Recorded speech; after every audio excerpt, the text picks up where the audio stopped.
ധാരാളം അനുയായികൾ ഷഹീദായി. അള്ളാഹുവിന്റെ പ്രവാചകൻ ഉഹദ് യുദ്ധത്തിന്റെ ജയപരാജയങ്ങളെ കുറിച്ച് സഹാബത്തുമായി സംസാരിച്ചു നിൽക്കുമ്പോ അതാ റസൂലുള്ളാഹിന്റെ അടുക്കലേക്ക് ഒരു മാതാവ് ഓടി വരികയാണ്. ചരിത്രത്തിൽ അവരുടെ പേര് പറയുന്നത് ഉമ്മ ഹാരിസ റളിയല്ലാഹു അൻഹ എന്നാണ്. ഹാരിസ റളിയല്ലാഹു അൻഹുവിന്റെ ഉമ്മയാണ്.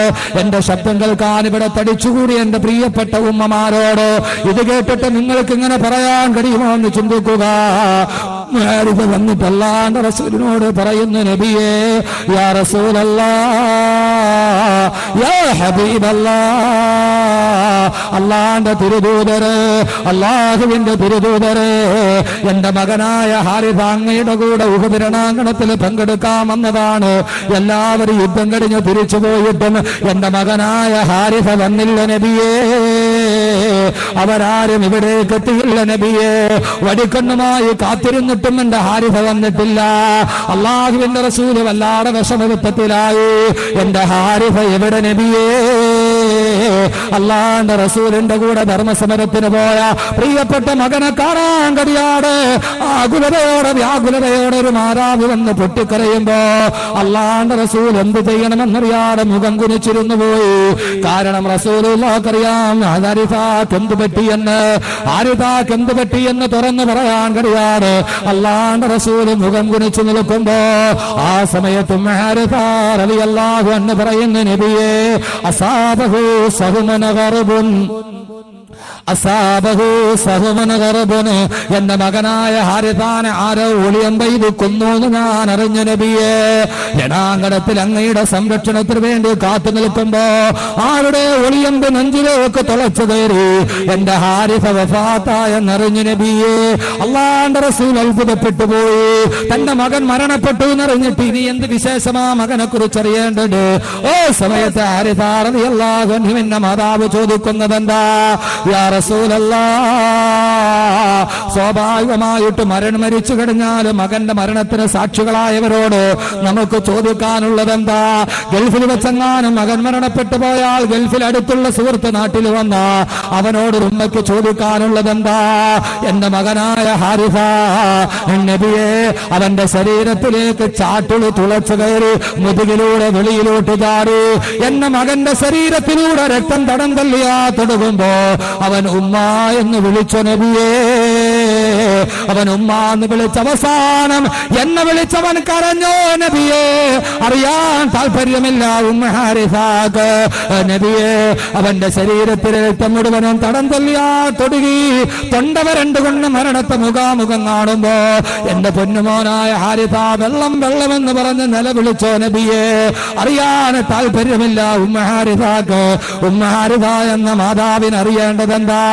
അല്ലാഹുവിന്റെ തിരുദൂതരെ, അല്ലാഹുവിന്റെ തിരുദൂതരെ, യാ റസൂലല്ലാഹ്, ഓ നബിയേ, വഇൻ കാന ഫിൽ ജന്നത്തി وأنا من غير أهلها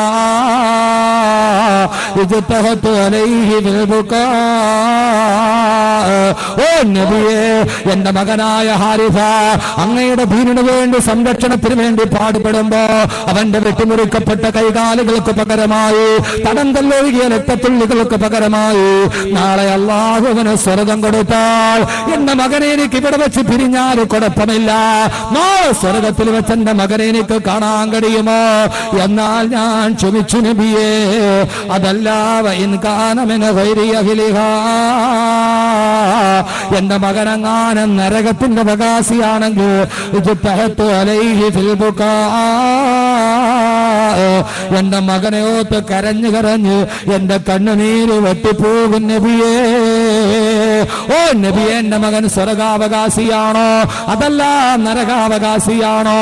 അല്ലാഹുവിന്റെ റസൂലും ഹാരിസയോട് പറയുന്നു, ഹാരിസ വിഷമിക്കണ്ട, വഇന്ന ബിനക അസാബ ജന്നത്തുൽ ഫിർദൗസൽ അലാ, വഇന്ന ബിനക അസാബ ജന്നത്തുൽ ഫിർദൗസൽ അലാ. നിന്റെ മകനായ ഹാരിസ, നിന്റെ മകനായ ഹാരിസ അല്ലാഹുവിന്റെ ജന്നാത്തുൽ ഫിർദൗസിന്റെ അവകാശിയാന്ന് പറയുമ്പോ അതേവരെ റസൂലുള്ളാഹിയുടെ ചാരത്ത് വന്ന് പൊട്ടിക്കരഞ്ഞ മാടാവോ ബഖിൻ ബഖിൻ യാ ഹാരിസ,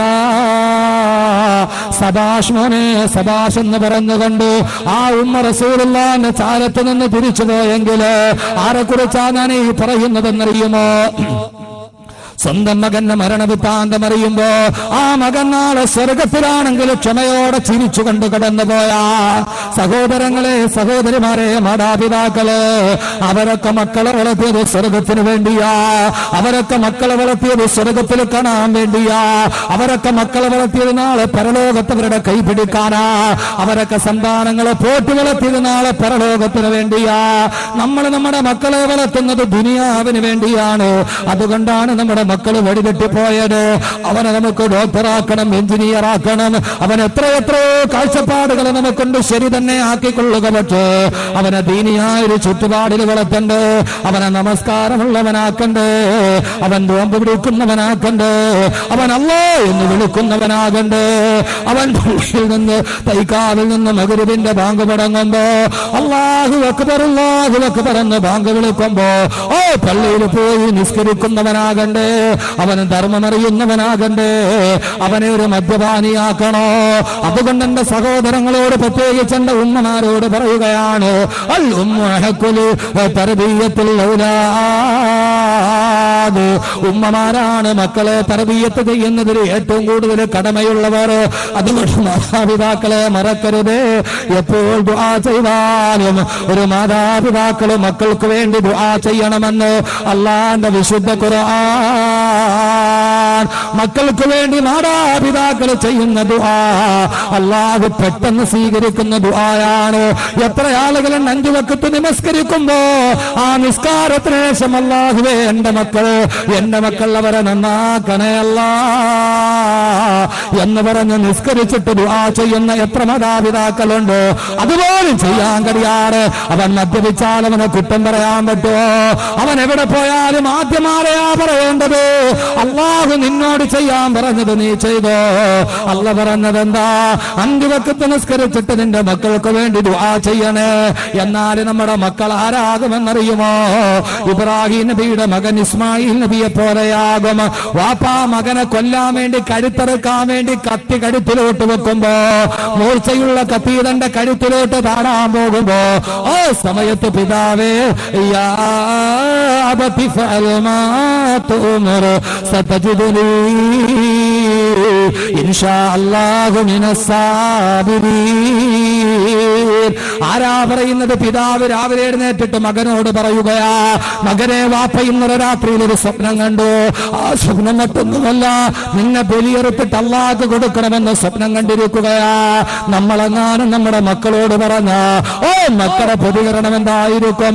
ഇബ്രാഹിം നബി പൊന്നുമോനോട് പറയുന്ന, മോനെ രാത്രിയിൽ ഞാനൊരു സ്വപ്നം കണ്ടു, നിന്റെ കഴുത്തറുത്ത് ബലി കൊടുക്കാൻ, എന്താ അതിന്റെ അഭിപ്രായം എന്ന് ചോദിച്ചപ്പോ പൊന്നുമോ പറഞ്ഞത് എന്താണെന്നറിയുമോ? റസൂലേ, പിതാവേ അങ്ങയോട് എന്താണ് കൽപ്പിച്ചത് അതുപോലെ ചെയ്യുക. സതജിദുനി ഇൻഷാ അല്ലാഹു മിനസ് സാബിരീൻ. നാളെ ഇൻഷാ അല്ലാഹ് എനിക്കും നിങ്ങൾക്കും അല്ലാഹുവിന്റെ സ്വർഗത്തിൽ കാണാന്ന് പറഞ്ഞ പൊന്നുമോന് അതെങ്ങനെ കിട്ടിയതാണെന്നറിയുമോ? ഇബ്രാഹിം നബിക്കല്ലാ ഇസ്മായിൽ നബി ഇത്രയും നല്ല അനുസരണയുള്ള മോനാക്കി കൊടുത്തതെന്താ? അതിന്റെ കാരണം നിങ്ങൾക്കറിയോ? ഖുർആനിൽ ഏതൊക്കെ ഭാഗത്ത് ഇബ്രാഹിം നബി ദുആ ചെയ്തിട്ടുണ്ടോ അവിടെയൊക്കെ മക്കൾക്ക് വേണ്ടിയും ദുആ ചെയ്തിട്ടുണ്ട്. ഖുർആൻ പറയുന്ന ഏറ്റവും വലിയ ഗുണപാഠമായത് അറിയുമെങ്കിൽ ചെയ്യാൻ കഴിയുമെങ്കിൽ ചെയ്തു കൊള്ളുക. ഖുർആൻ എവിടെയൊക്കെ ഇബ്രാഹിം നബിയുടെ ദുആ അല്ലാഹു പറയുന്നുണ്ട്, അവിടെയൊക്കെ ഇബ്രാഹിം നബി മക്കൾക്ക് വേണ്ടി ദുആ ചെയ്തിട്ടുണ്ട്. അല്ലാഹുവേ അല്ലാഹുവേ റബ്ബി ജഅൽനി മുഖീമസ്സലാ. ഇബ്രാഹിം നബി ദുആ ചെയ്യുകയാണ്, അല്ലാഹുവേ 5 നേരവും നിസ്കരിക്കുന്നവനാക്കി നീ എന്നെ ആക്കണേ അല്ലാ. എന്നെ മാത്രമല്ല വമിന ദുരിയതി, എന്റെ മക്കളെയും നീ അങ്ങനെ ആക്കണേ അല്ലാ. എവിടെയൊക്കെ ദുആ ചെയ്തിട്ടുണ്ടോ അവിടേക്ക് ഇബ്രാഹിം നബി മക്കൾക്ക് വേണ്ടി ദുആ ചെയ്തിട്ടുണ്ട്. അതുകൊണ്ട് ആദ്യം നിങ്ങളുടെ മക്കളുടെ കാര്യത്തിൽ നിങ്ങൾ ചെയ്യേണ്ടത് അള്ളാഹിനോട് കാര്യമായിട്ട് ദുആ ചെയ്യും. അള്ളാഹു തൗഫീഖ് നൽകട്ടെ. എത്ര പേര് നിസ്കരിച്ചിട്ട് ദുആ ചെയ്യും?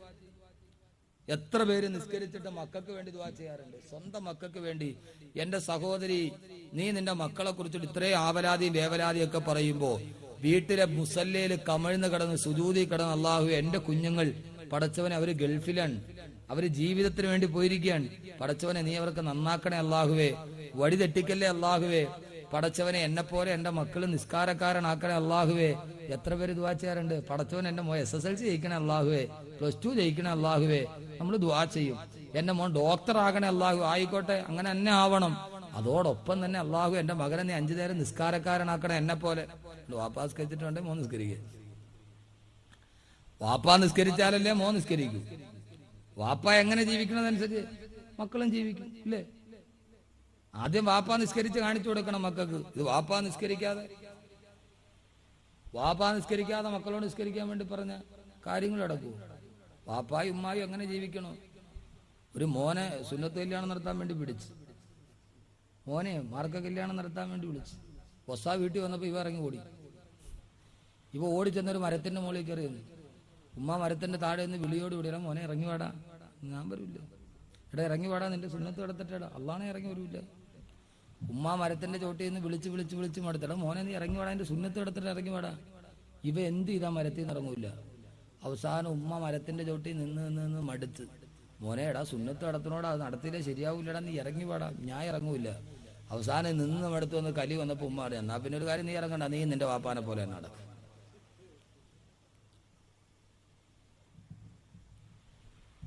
വാപ്പായും മോനും ഒരുപോലെ നടക്കും. വാപ്പയും ഉമ്മയും എങ്ങനെയാണ്? എന്റെ സഹോദരി, നീ മഗ്‌രിബിന്റെ ബാങ്ക് വിളിച്ചു, സ്ഥലത്തിന്റെ പേര് എനിക്ക് കണ്ടുകുഴി, കണ്ടാലും കൊണ്ടാലും കൊണ്ടില്ല, എന്തേലും ഒഴിക്കട്ടെ. കണ്ടുകുഴിയിൽ ഈ തൈക്കാവില് ബാങ്ക് മഗ്‌രിബിന് വിളിച്ചു. ഒരു സ്ത്രീ, അവള് പോയി ഒളു എടുത്ത് മുസല്ലയുമായിട്ട് വന്ന് വീട്ടിൽ മുസല്ല വെച്ചു. അള്ളാഹു വന്ന് കൈകെട്ടി നിസ്കരിച്ചു. നിന്റെ കൂടെ ഇരിക്കുന്ന പെൺകുട്ടി ഉമ്മ നിസ്കരിക്കുന്നുണ്ടാ കൂടെ വന്ന് നിസ്കരിക്കും, ഇല്ലേ? ഉമ്മ നിസ്കരിച്ച വന്നെടുത്ത് നിസ്കരിക്കുവോ? വാപ്പ പള്ളിയിലോട്ട് പോകണം. പോകുന്ന വഴിയിൽ നമ്മുടെ പ്രായപൂർത്തിയായ മക്കളെ, കൊച്ചുമക്കളെ പള്ളിയിൽ കൊണ്ടുപോയി പഠിപ്പിക്കണം. സഹാബാക്കൾ റസൂലുള്ളാഹിയുടെ പള്ളിയിൽ നിസ്കരിക്കാൻ വേണ്ടി പോകുമ്പോൾ അവരെ കൈയും പിടിച്ചുകൊണ്ട് മക്കളെയും കൊണ്ടുപോകുമായിരുന്നു. നമ്മൾ നമ്മുടെ മക്കളെ കൊണ്ടുപോയി പഠിപ്പിക്കണം. നമ്മൾ ഇത്രയൊക്കെ മക്കൾക്ക് വേണ്ടി എല്ലാം ചെയ്യുന്നുണ്ട്, സമ്പാദിക്കുന്നുണ്ട്, എല്ലാം ചെയ്യുന്നുണ്ട്. പക്ഷെ നമ്മൾ നമ്മുടെ മക്കളെ ദീനും കൂടെ പഠിപ്പിച്ചു കൊടുക്കണ്ടേ? അള്ളാഹു തൗഫീഖ് നൽകുമാറാകട്ടെ.